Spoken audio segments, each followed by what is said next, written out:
Henning, it's one thing to pack yourself for 14 days, but 30 other people is a bit of a different story. What goes through your mind to pack 30 guys for 14 days? The equipment itself is pretty standard. Obviously, you have to pack a few more sticks, be prepared for a few more games, a few more practices, but I think the biggest part is the logistics planning involved in a multi-city, multi-country flight, bus, truck kind of trip. You don't move the equipment with the players sometimes, and in the case of St. John's, it's a bit of a hassle trying to move it around the country.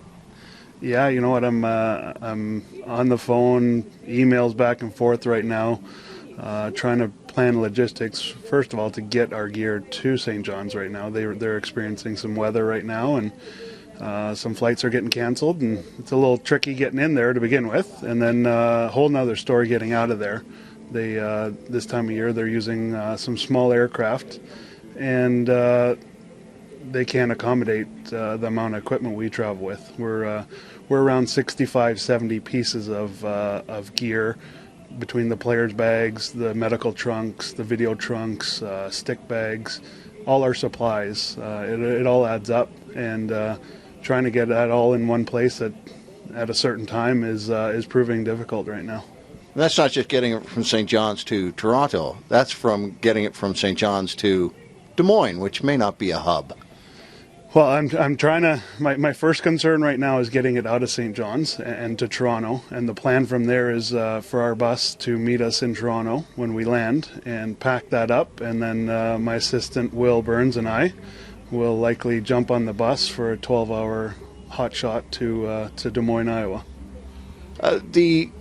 Now that's just the beginning of the road trip. It then moves on to about 18 other locations, it seems like. Does it become a problem further down the line, 5, 6, 7 days into this thing? You know what? My main concern is, like I said, getting off St. John's into Des Moines, and to be honest, from there it's going to be a breeze, in my opinion. We do have a few more stops to make, and a couple practice days, and yeah, we're actually going to be having to go into a city before the players get there. They'll be getting in just to practice on a Sunday morning or Sunday afternoon, and we'll already have the room set up for them upon their arrival. Now, you talk about the players. It's pretty much standard. Everything goes in the bag and away you go. But the coaches don't just travel with just a whistle or just an extra whistle in this case either, do they? No, travel. The coaches have their own bag. It's not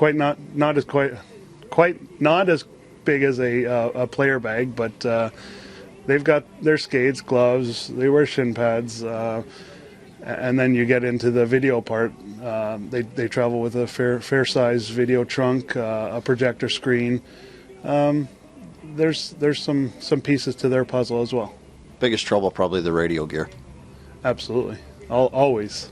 Thanks. No problem.